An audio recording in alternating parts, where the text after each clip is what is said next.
All right, what is up? Welcome in GC Live. He is Chris. I am Wes. This is GC Live brought to you by our good buddy Clint Hammond, CMG Home Loans, ClintHammond.com, 803-422-6797, NMLS number 71597. Shout out to Clint. Happy birthday to Clint. I will not tell y'all how old Clint is. All I will say is Clint is experienced in the mortgage game. And some would say in life, Chris. So, dude, I don't see anything wrong with saying you're 25, turning 25, you know? Well, except then we can't say he's been doing mortgages for probably 25 years. So that's true. Close to it. I don't know when Clint started, but he's been doing it a while. So he definitely knows his stuff. Yeah. You don't want the person that's just figuring it out at the same time you are. You know, you want somebody that's they've been in the game. And how many mortgages have you done? This is my first one. Yeah, that's not good. It's like if your doctor says you're the first person, you know, everybody has to have their first time at some point. But yeah, I don't want to volunteer to be the patient for that. And you won't have to be Clint's first mortgage or even his 1,000th mortgage because he is very experienced and can help you navigate what obviously, you know, is a little bit different time than it was 3, 4, 5 years ago. Give him a call. If you're even thinking about buying a house, go ahead and call him. He's going to kind of look at your financial picture and help you kind of know exactly what you maybe can afford, what your monthly prices may look like, what type of down payment you may need to put down, and of course, just what options you may have. Again, 803-422-6797. Man, wide open show today. I don't know if there's anything just specific we have to get to. So we're going to hop around and hit on a lot of topics. And I actually do want to start. And if you don't like national recruiting, if you aren't interested in that side of things, just unless you're watching live, just fast forward on through for the first about 10 minutes. But I did think this was interesting. The Jackson Cantwell situation is getting just, I would say, national attention. And, you know, the funny thing about recruiting and recruiting coverage is I think there are ebbs and flows to kind of how it is situated in terms of national attention, right? And so in some ways, recruiting used to be this just little, like, tiny sector of people. It wasn't really mainstream, but everybody was hardcore about learning about what mid 3-star recruit is South Carolina interested in. You know, I think because of the transfer portal, some of that has gone away. Like some people, even your hardcore fans, some people are like, look, man, just tell me, at least let the guy sign, then I'll read about him. Then you can tell me about him. But in a certain standpoint, or from a certain standpoint, your kind of bigger recruiting battles, your national stuff, your just super interesting ones are pretty mainstream and are more national at this point. And the Jackson Cantwell situation, obviously there's some portal recruitments. The Nico thing was about as national as you could possibly get as far as recruiting goes. But last second, I don't want to say flip, but it did certainly seem like the people covering that recruitment very closely thought he was headed to Georgia. End of the day, he ends up going to Miami. And now you have all this discussion about NIL, the NIL factor, how much more did Miami give him? Lots of people weighing in. You even have the recruit himself saying that Pete Nakos, saying him by name, Pete Nakos is creating a false narrative about my recruitment. So there's a lot of different directions you could take that one, Chris. Where's your head at? Not just on this kid in particular.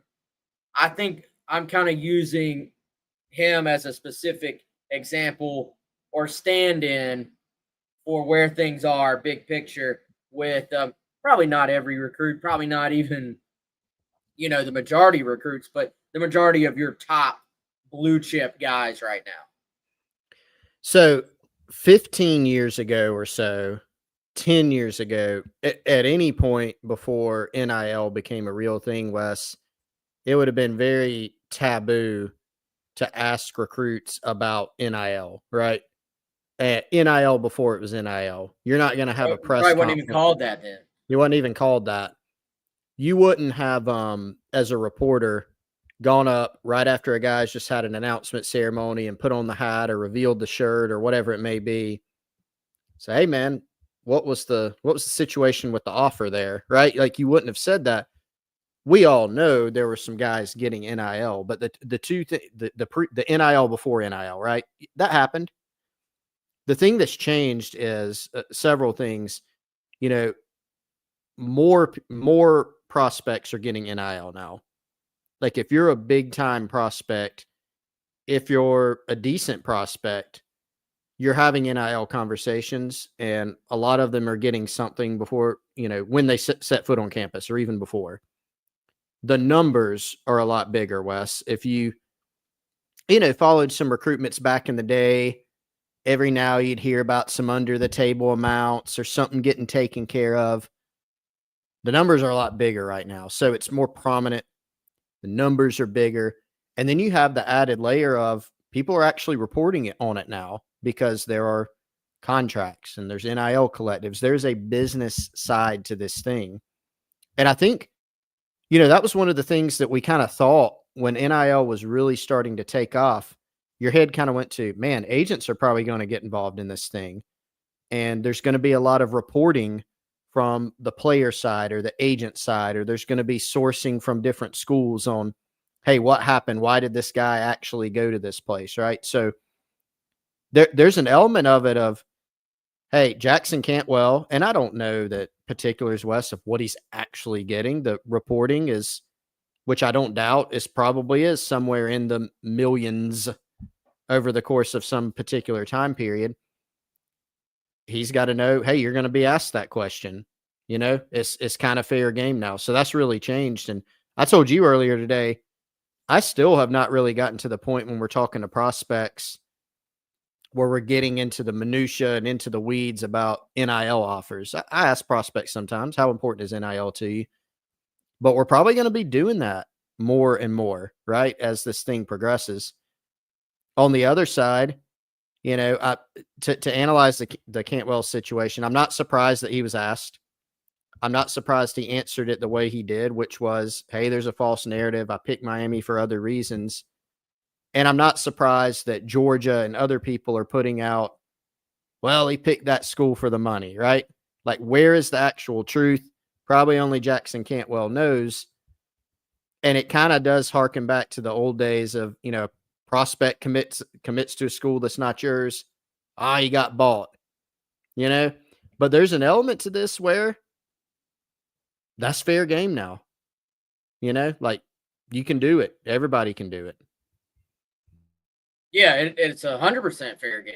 And, I did find some of the reaction to this to be fascinating because, we're at a point where most people are able to stomach kind of some of the numbers that are thrown around, and you don't quite have that just shock anymore that you did when all this first started. But there's still that, they bought him. We lost out because they bought him. And, I did find it interesting that the original person from Dog Nation that asked about basically, how much to get paid was a roundabout way of asking that, or how different were the offers. Yeah. And then I saw a podcast, I think with a different guy from Dog Nation, and he basically said, look, it is,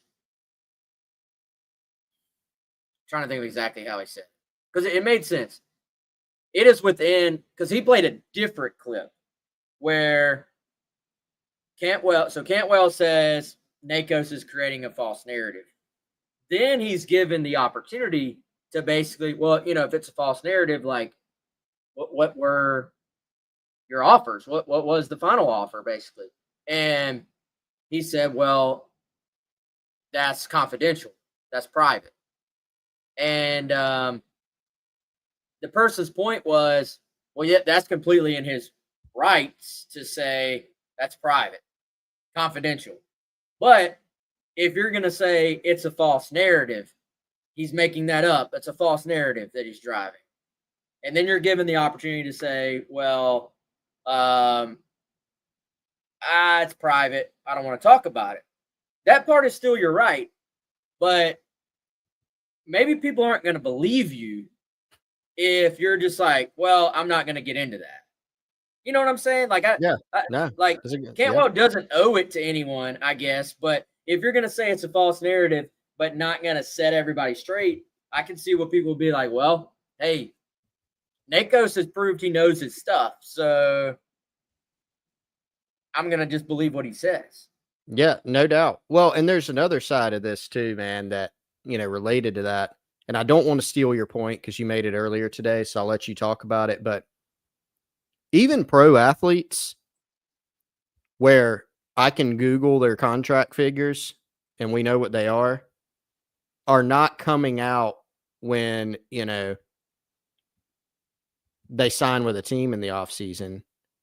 They're not coming out saying it was the money, even though if you look at it and you look at the reporting, a lot of times they go to the team with the highest offer, which is their right. And you made that point earlier today. Yeah, and I mean, nobody wants to go to the fan base, to like their next fan base. I'm not even talking about the fan base that lost out. At that point, do you really care what they say or think? Probably not. But if I signed with South Carolina, if I signed with Miami, or my point earlier, if I'm Max Fried and I sign with the Yankees, I'm not going to be like, yo, I would have much rather been with the Braves, but the Yankees gave me a lot more money. Yeah. You know what I'm saying? Like, and at the same time, isn't there a little bit of, if you're in your daily life and, you get offered a job, you accept it. A lot of people are taking the job where they're making more money. But is there also a little bit of like, all right, they're more willing to invest in me. Like, they value me more. Like, it's not just the financial figure and like, oh, money, greedy, blah, blah, blah. It's more like they like me more than that other company. Yep. So I don't know. It is still taboo, even if it shouldn't be. It is still taboo to just take the biggest offer. However, we don't really blame anybody in business if they take the biggest offer. And maybe it changes the way you feel about that company or business that, man, they're willing to make me their highest paid employee or whatever. My previous company is not. So I don't know. I think the whole thing is fascinating that we are so openly talking about this stuff now, even though it's, rev share isn't even locked in yet. So pay for play, I mean, technically, yes, it is going to be legal to pay Jackson Cantwell. But you're still, I mean, you're talking about some blurred lines already in this thing, but we're just talking about it just like it's MLB free agency in the offseason. Well, in a lot of schools, and I'm not saying this has happened with Miami or Cantwell or, but there are schools that have signed deals that are wholly contingent on rev share going through. What happens if it doesn't, or if it looks different? So, yeah, I mean, everybody's just kind of staying constantly in scramble mode, right? And I think, Wes, to kind of to close my thought loop on this, I mean, I think the reason that people are still hyper focused on college athletes making money is there is this tension still between, okay, college athletes are not professionals. Like, they kind of are now, but they have not been throughout the course of history until 2021. And there's always been, a kind of a purity, I guess you could say, to the game of playing for the name on the front of the jersey, and there's students and it's college, university, right? And so this shakeup has turned it professional. I would say the other side of that, though, is, man, I watch a lot of pro sports, and the guys are getting paid a lot. The ones that I love watching, and most of what I see on a regular basis in all the pro sports, those guys still care, right? So you can bring in a guy that is very highly compensated to your program. That does not mean he only picked your school because it's the best offer and he's going to get there and just not try for 3 or 4 or 5 years, right? There are going to be some guys on South Carolina's football roster this coming year that will be very highly compensated, very well compensated. And they're also going to be the ones probably making the most plays. And they're going to be guys that look like they're giving their absolute all because they're competitors, right? And so I think, that's what kind of kids are just picking because it's the best offer. Again, this thing is professionalizing, whether we like it or not. And the professional athletes I see are out there giving it their best shot too. For the most, you can always pick out one or two, right? But for the most part, that's just kind of the way that it's going now. Well, I think that's where you got to be even more careful in terms of how you build the character of your roster and not kind of not picking guys that only care about NIL, but guys that care about the other stuff as well. So, man, I know we're going to talk some specific South Carolina recruiting.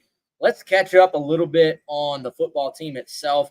You and I have not been on for a week, and Beamer has spoken a couple times, most recently in Rock Hill, an area I was in yesterday for a very cool high school event that involved 5 schools I'm going to get to here momentarily. But so Beamer gave us a little bit new to kind of chew on earlier this week. First and foremost, as of then, and then really as of last we heard, still really nothing new on Rasul Faison, the running back. South Carolina waiting for word from the NCAA. Of course, word breaks last week. He's hired Darren Heitner, who is like the man when it comes to NIL matters in terms of your representation. We will see, Chris, if that maybe speeds this process up a little bit. Yeah, I mean, it helps when you have somebody with his experience level, with his connections. He's done this type of thing before, right? He's, worked for years really on the side of athletes in various issues. That might be, helping someone who a school would not release to the transfer portal when they're supposed to, helping push that through. It might be helping someone with a waiver request, right? And just being able, I mean, the starting point is now some people have jumped to the conclusion, Wes, they're going to court. They've sued the NCAA, and it's not there yet. Or it's not there just in general, right? I don't want to say yet to imply that will happen. The goal right now is just get an answer. And does that mean maybe sending in more documentation or amending what's been sent in to provide more context, more info? Sure, maybe. But it's just, let's get an answer and let's try to get one sometime this century, right? Like that's kind of the goal here. We'll get an answer, and then hopefully we like the answer. And then if we don't like the answer, let's, do trying to think of a good euphemism, but let's attack basically if we have to. Like, I don't think anybody wants to get to that point, but I gotta imagine they're willing to do what they got to do to try and make this work because, frankly, if Carolina didn't think he had a strong case, they would not have recruited the kid. And they have thought from the beginning that he had a great case to be eligible. This is now drug out, I think, far longer than anybody certainly hoped and probably more than they expected. But for the kid and for Carolina, you just want to know where things are so that you can react and go from there. The other thing I found interesting, man, we won't spend a ton of time on this, but the fact that Beamer was asked about, hey, which true freshmen, and I thought Jack worded this well, which true freshmen have done enough already, as in like after spring? This doesn't mean there aren't other guys who are going to have a great summer, a great preseason, are going to also put themselves in a place to play. but what true freshmen at this point have done enough where you feel like there's a realistic chance they're going to play this year? And he mentioned basically if you're a freshman wide receiver, you have an opportunity to go to play this year. No shock there. A guy we've heard some buzz about, but I thought it was noteworthy. He mentioned Shed Surratt, the freshman offensive lineman from Gaffney by name, said if he keeps it up, he has a chance to play, not just play, to play a lot, which I did think was noteworthy. But then perhaps even more interesting than that to me was what he said about Max Kelly, the freshman kicker who is not here yet, will be here basically end of month, beginning of next month. And Chris, Beamer is not a guy to put extra hype on someone. Lots of times he doesn't even mention players by name if he doesn't really want to single anybody out. And so I think it was at least worth taking note of when he said, hey, if Max Kelly comes in and, we'll see how he performs, but he is someone who, as a true freshman, could very much play. And obviously with the kicker, you're always kind of talking about that mental aspect of it. But that told me they think there's something here. I don't think if it was more like internally, we hope Max Kelly can help, but we're unsure. I don't think he mentions him by name at all. That tells me internally they kind of like what this guy's made of. Yeah, I agree. And I think you go back. So you've got kind of what we're able to round up behind the scenes, right? You've also got what's said publicly. We always try to merge those two things as much as possible.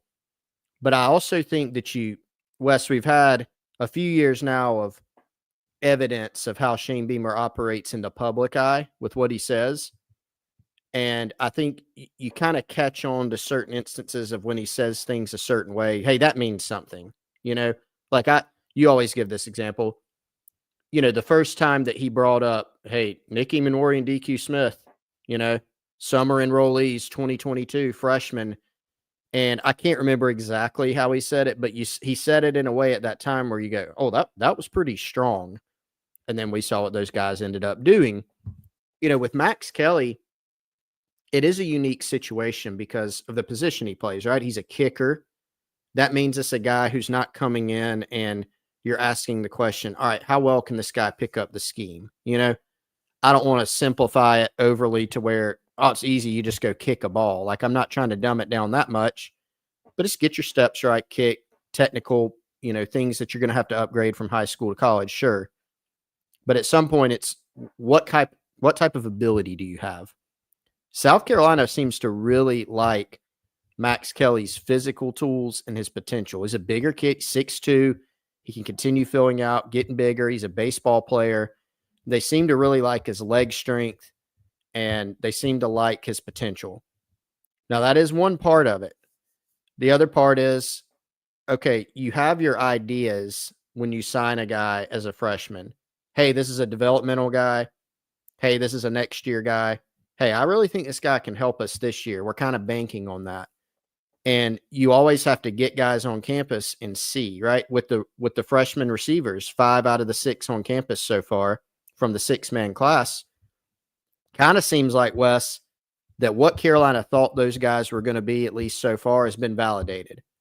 So will Max Kelly come in this summer, this preseason, and validate the talent level South Carolina thinks he has? That's a question. If he does, then you've kind of hit that, right? It goes back to what Beamer was talking about the other day. Hey, we think Max can compete. So the question is, can he? But the last part of it's the mental side, right?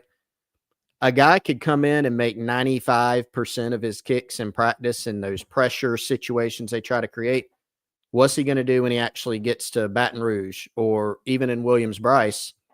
How does he perform? You never know that until you get it in a game, right? So there's a lot to figure out, but the fact I did catch on to that too. If they do think they've got something with him, the question is just, does it play out that way, and when does it play out that way? Yeah, I got a question here from Andrew Lyon. Andrew, hope you're well, man. He says, do y'all think the talk around Max means Beamer is wanting to avoid having Mason Love pull double duty, or is it strictly due to Max's talent? You know what, Andrew? My personal take is that the idea of Max coming in and potentially helping, potentially being the kicker is partially due to them not wanting Mason Love to pull double duty. Now, I think him mentioning Max at this point, as opposed to that just being an internal thought, an internal hope, an internal thing they're looking at, to me speaks to Max's talent. Like, if they were just kind of, well, maybe this could happen, we hope so, but we're really not too sure about it. Beamer, to me, is not the type to throw a guy's name out there literally by name without even being asked.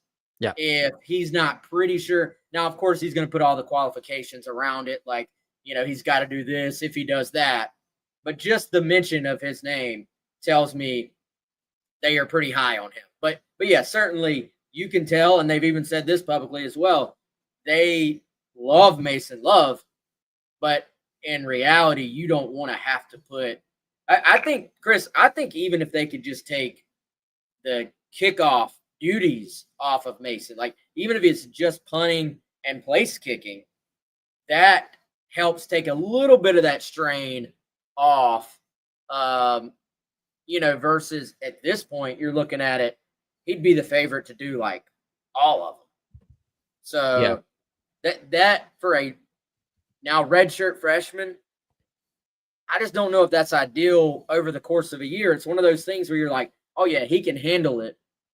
But what does that look like by week 10, week 11, week 12, as you've been handling those duties all season long?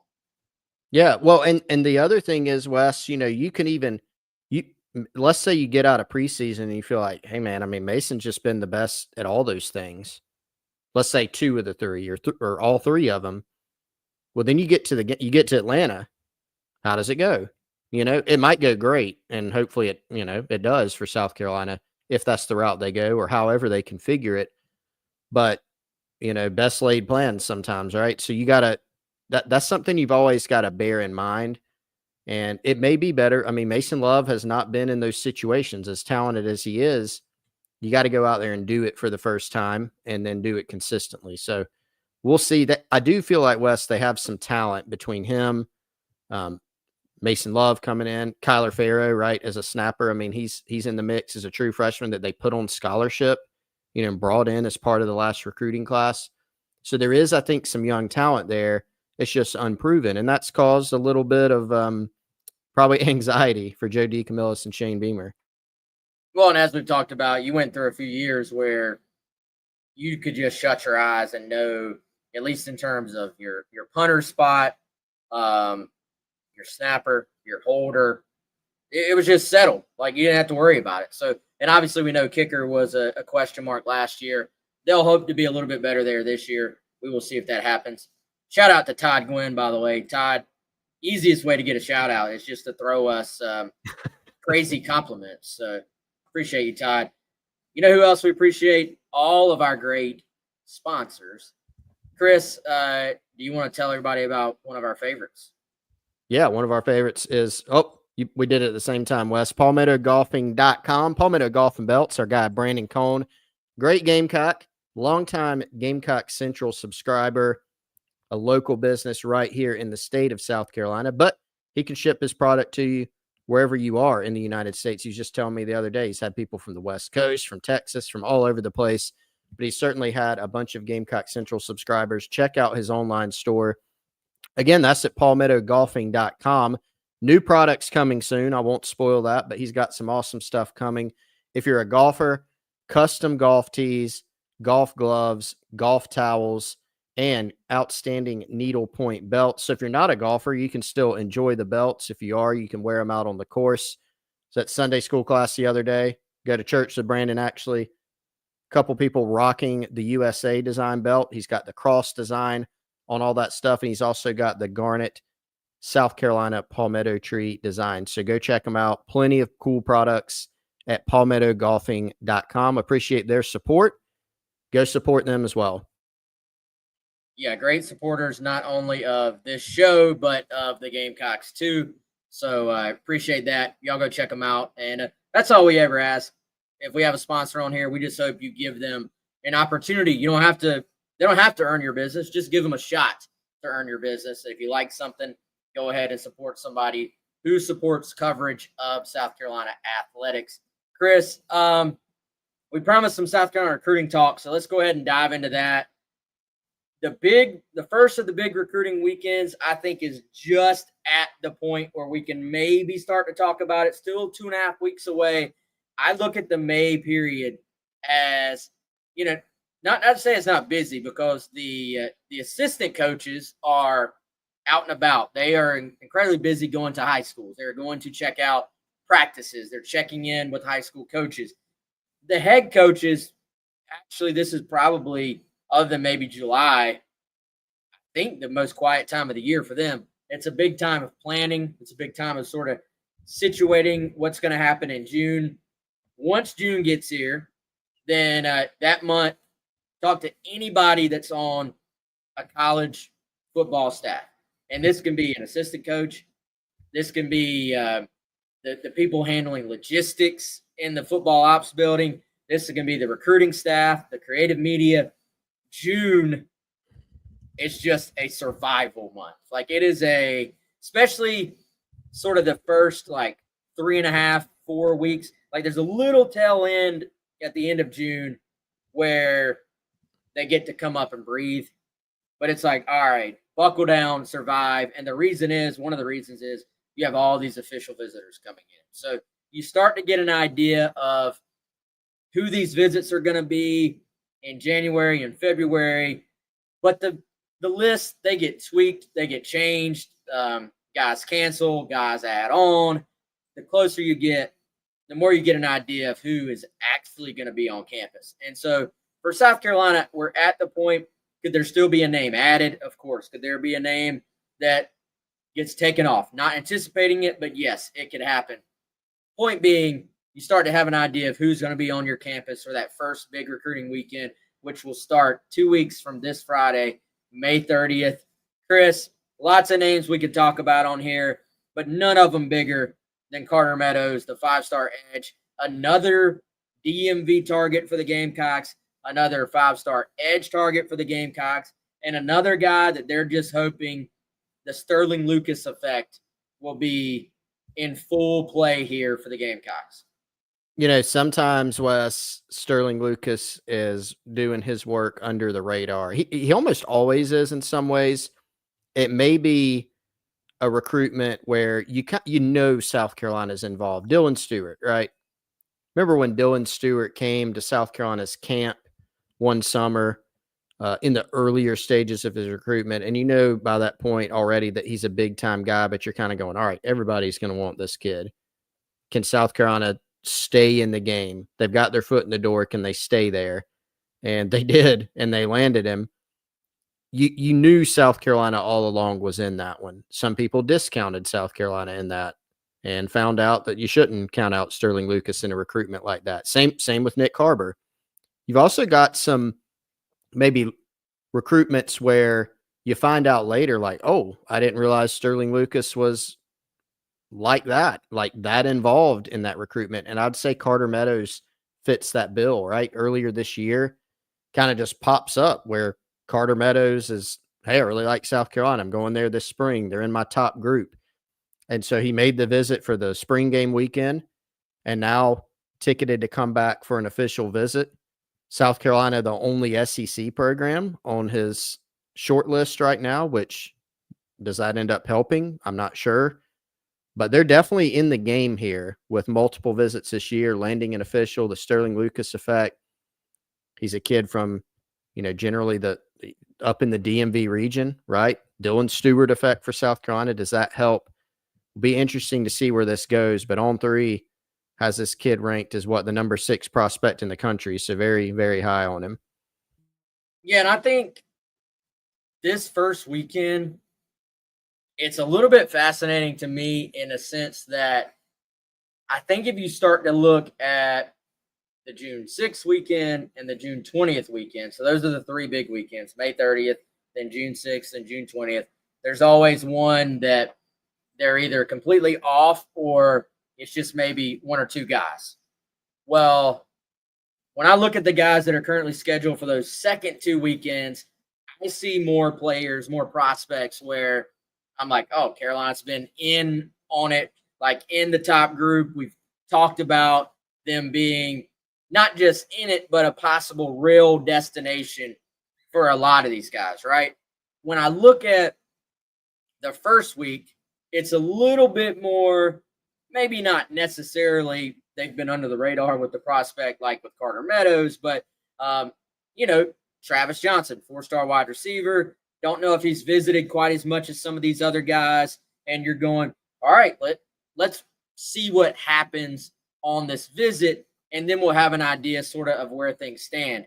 You look at KJ Johnson, who's a safety from Alabama, 3-star guy, was not really on the radar early on like some of these other guys, but then has visited, I know, at least twice, maybe 3 times, kind of since the turn of the year, and just has seen his recruitment take off. It's going to be, I believe, a South Carolina Ole Miss battle. I believe are probably the top 2 right now. That, of course, could shift. Kari Adams, that's one where, you know, I think, and he's a 4-star DB. That one to me has a little bit more, Chris, of like a Big Ten Notre Dame type flavor as well. You know, Penn State, Notre Dame, highly involved. I kind of look at those schools as being somewhat similar to each other. And, you know, we're more of a wait and see. Like, all right, is South Carolina a real factor? Or are they just getting an OV because he likes T. Gray and thinks it's a cool school or something, but they're behind these other schools? I think there are several guys for that first weekend that we're just not quite sure yet where Carolina's going to be in their recruitment. Whereas, you know, you look ahead, whether Carolina lands Landon Duckworth or not, he's coming in June 6th. They've gone the distance with him. Like, he's a former commitment. They've been like, there's not going to be much new he's going to see that weekend he hasn't seen before. Aiden and Andrew Harris, that's 2 guys they've been, I think, in a really good spot with for a long, long time. They're in for that second week. Julian Walker, we've talked about the connections to Carolina there, the Dutch Fork edge guy. So, I don't know. Like, I think we need to go ahead and set the expectations for this first weekend. It's going to be a big recruiting weekend. We're going to set it up as being a big recruiting weekend. I don't know necessarily if that means you should expect, oh, we landed 5 commitments at the end of the week. I just don't know if that's going to be realistic. Yeah, I think even if some of those guys end up having end of summer decisions, you got to keep in mind, you know, some schools have been hosting official visits like in the spring or earlier in May. You can do that too, right? But South Carolina set it up a certain way to where theirs are going to begin in earnest this last weekend of May, call it the first weekend of June. And a lot of these prospects, Wes, have other trips booked. So yeah, maybe they, you know, not come out of nowhere, but maybe they get a guy or 2 who's so impressed that, oh, they go ahead and commit. But I don't think we're sitting here tracking that. And there are probably some guys that are going to go through and want to complete the process. And maybe at the end of that process, whether it's end of summer, whether it's closer to the December early signing day, may take everything in and say, yeah, South Carolina's the place for me. But you can't really mistake, you know, if it comes out of the weekend, that is a good primer. That's a good way to set it up. It's big in the sense that they've got a lot of guys that they would like to have as part of this program coming in. That doesn't mean that you have to get them in the boat, so to speak, Sunday when they wrap up the visit, or the Monday after. Some of these guys you're going to have to continue down the path with and go the distance to land. Yeah, had the opportunity, Chris, to watch and speak with Tamarian Watkins from Northwestern, the 4-star DB, yesterday. He's one where I look at it more like, I believe we've had South Carolina as the projected favorite for all certainly most, but maybe all the entire process. And so it's more about, can you just kind of survive the other visits, get to your visit, and then, talking to him, he really does not want this process to go much longer, was the impression I got. Pretty interesting, though, being there in Rock Hill. There's 5 high schools represented, joint practice. This is something I wish and I hope the Midlands will do in the future, because, Chris, 50-plus schools represented, from what I was told by a Rock Hill area administrator, school district person. 50-plus schools represented there. I saw 2 South Carolina coaches, Torian Gray, Mike Furry. I saw multiple Clemson coaches. I saw multiple Georgia coaches. I saw a Texas A&M coach. I saw multiple Duke coaches. I saw a Kentucky coach. Maybe a UNC coach. Point being, a Virginia Tech coach was there, actually, South Carolina's week 1 opponent. Point being, very well represented at this thing, but it was fascinating. Northwestern, defending champs, they were the final team wrapping up their practice, and it was like a stare-off, not literally, but South Carolina coach Torian Gray, Georgia coach, A&M coach. Nobody wanted to be the first one to leave, is what it felt like. So they all waited to the very end. And, Tamari Watkins has been a highly recruited guy, has had the offers. He hasn't quite gotten the numbers by his name that a few of the other in-state guys have. But I'm sitting there, I'm like, these coaches aren't wasting their afternoon watching every second of this kid's practice for somebody who's not a pretty dang good football player. Yeah, and I mean, man, you see him. I know you've talked about this. He's a physically impressive dude. He's a big guy. I think he's got a lot of versatility at the next level. And you think about, Kirby Smart and his staff going after him. Mike Elko, his defensive mind with A&M. A&M always recruits well. Georgia always recruits and develops well. So, very interesting. Sometimes you get the out-of-state offer. It's easy for a school to come in and dispense a token out-of-state offer. But you being there on the ground to see the standoff, if you will, at the end between the 3 schools does, to me, say something. And, I know Georgia's been a factor with Watkins. If you kind of look at maybe the chief competition for South Carolina, it probably is Georgia for Watkins, but also looks like the Gamecocks are in a good spot for him. And he's one of those guys, man, just generally kind of zooming out of Rock Hill. If you look at South Carolina and what they could accomplish in the 2026 class in state, they have a chance to get close to the guys that they wanted. They won't get Polo Anderson, I don't think. Probably going to go to Clemson later this week. But aside from him, the guys that they've offered, pursued, and if they push for certain guys, they're going to have a chance to have a really good in-state class, that's what you want to do, right? You want to hit your evals, make sure you're nailing those, and then making sure you're getting the most possible, the highest possible volume of guys that you want out of your own state. Yeah, and I want to say this, man. This is actually my first time meeting T-Watt, as they call him, and I've talked to him several times. A lot of recruiting nowadays, guys, it's like, a DM here or there. How was the visit?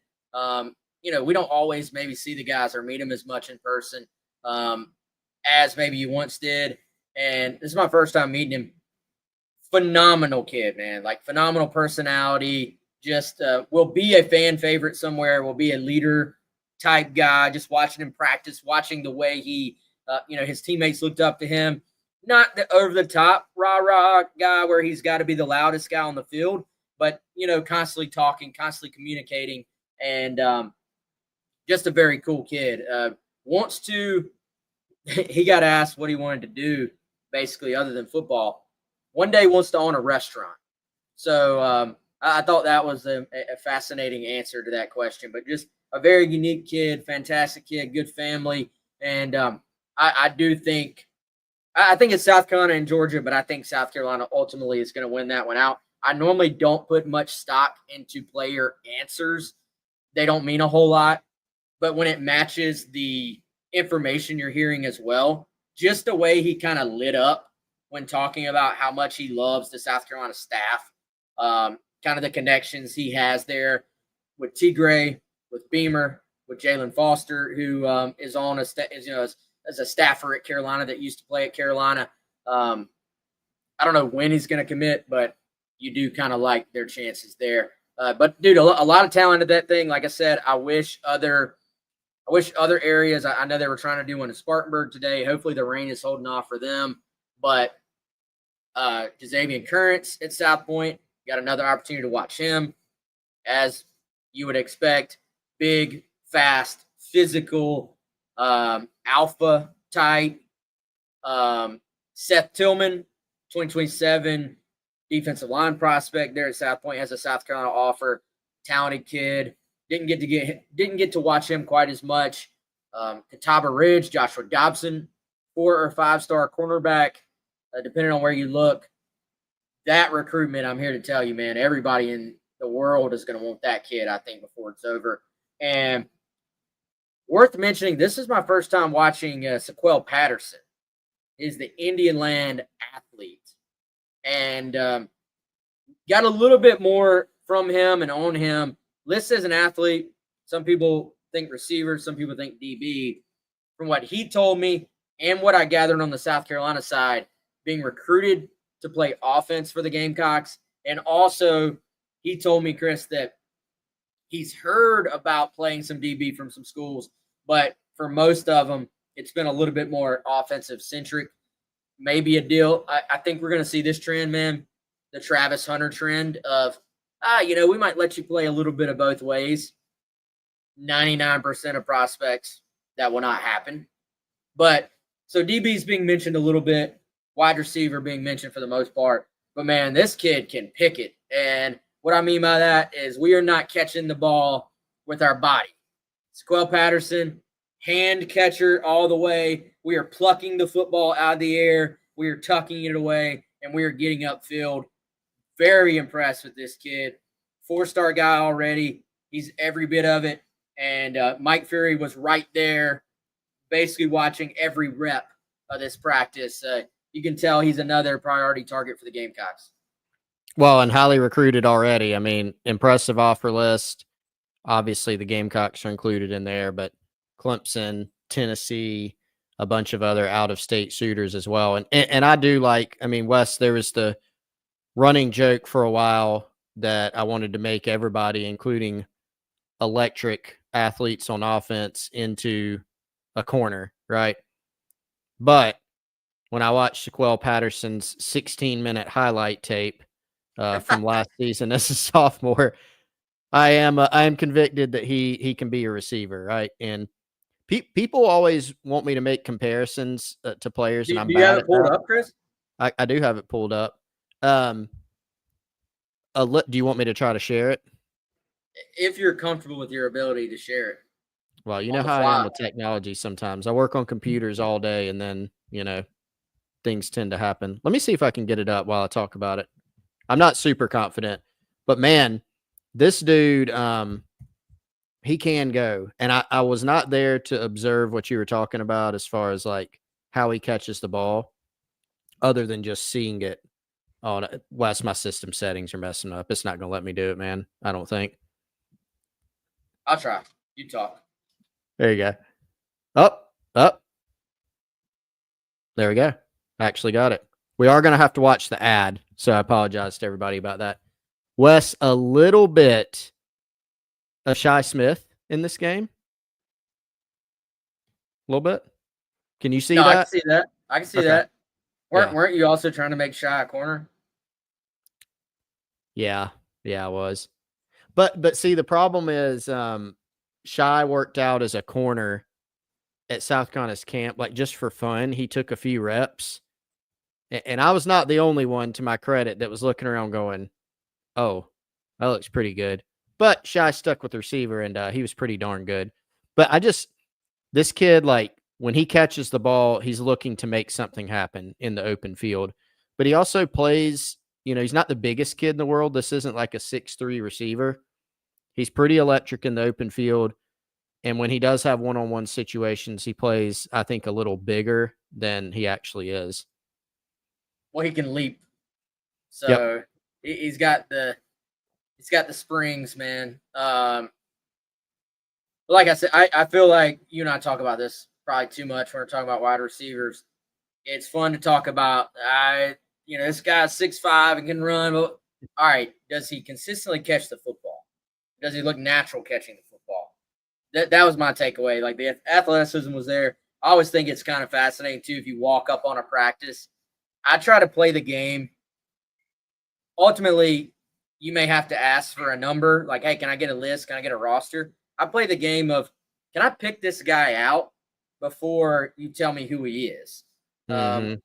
Now, with Currents and with Watkins, it is a blind man can pick them out because, you just walk up.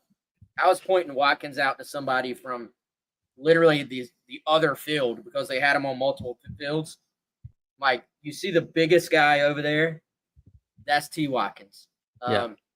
Patterson does not stand out from a size standpoint where you'd notice him without watching him move, but they're just doing routes against air, basically one-on-one. You're like, okay, there's the D1 guy right there.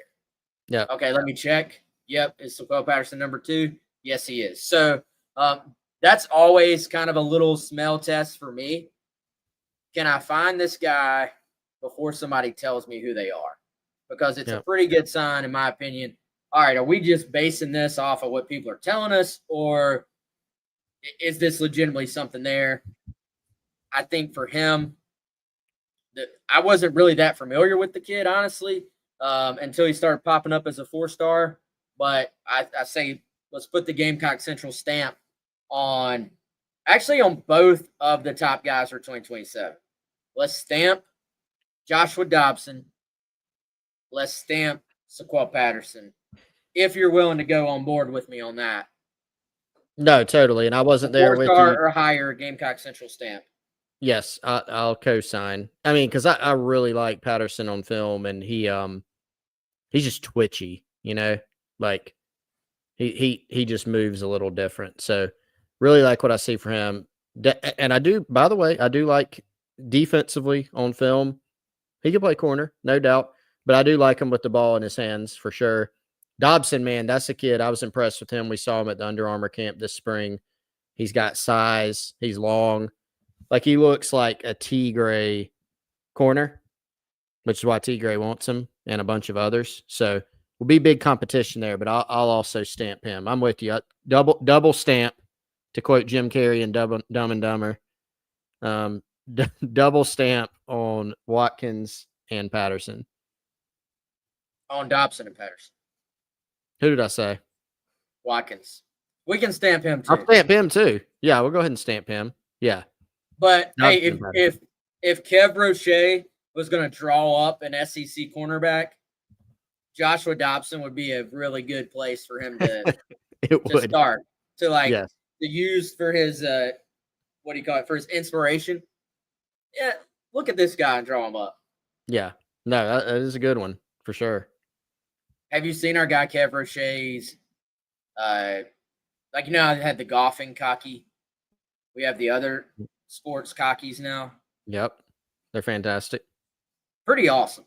Yeah, he's a man of many talents. I was looking at the feed from our friends at this is not an ad read. This is just random Gamecock traditions. Dude, between the golfing cocky that is now playing all the other sports, multi-sport athlete cocky from Kev, the Ribo hats. Mm-hmm. Let's see, Connor Shaw's company, and now the Lenore Sellers sunglasses that you can get from Garnet Trust. Also, I think Gamecock Tradition is selling them as well. I feel like we're in a nice little run for unique South Carolina merch at this point. Oh yeah, there are options for sure. No, it's and all that stuff's great stuff. I haven't seen the seller's glasses personally, but they look cool. And I mean, our guy Kev Roche, like I'll rock anything he does for sure. And those other ones are great too. So we do have a little Columbia kind of niche in some merch for sure. Yeah, GC Supply Company, by the way. Yes, Connor's company. Connor Shaw. None of those are sponsors at this point. They can be if they won't, but you got anything else, man? I think we're about up against it. Yeah, we're talking about merch. I'm sure we forgot something along the way. Hey, No. shout out to Gamecock softball because we have not had a podcast this week. I think I'm gonna go to one of those games, man. I have not been to a game in person this year. I have watched a lot of the games on the stream. Yeah, definitely watch more than I have in the past, right? I mean, so Yeah. it's a fun team. Fun team, fun sport, fast paced, and I think they got a shot to make a little run. So shout out to them. Top 8 national seed. If you keep winning, you're going to be home until the College World Series, which obviously would be a pretty amazing accomplishment. We won't get too far ahead of ourselves if they can get there. All right, man. I'm out. Chris is out. Thank y'all for joining us. We'll hop back on at some point. And then once we get closer and closer to June, honestly, there will be more and more to talk about. My hope, Chris, I'm going to just push this out into the ether for the Gamecock fans and for Rasul Faison. Maybe we'll be doing an emergency podcast at some point that he's been cleared. That'd be a good podcast to do for him and for the Gamecocks. Yeah. So, all right, y'all. Appreciate it as always. Appreciate everybody who hopped on the chat. Good questions as always. Appreciate the support. For Chris, I'm Wes. Y'all have a good one.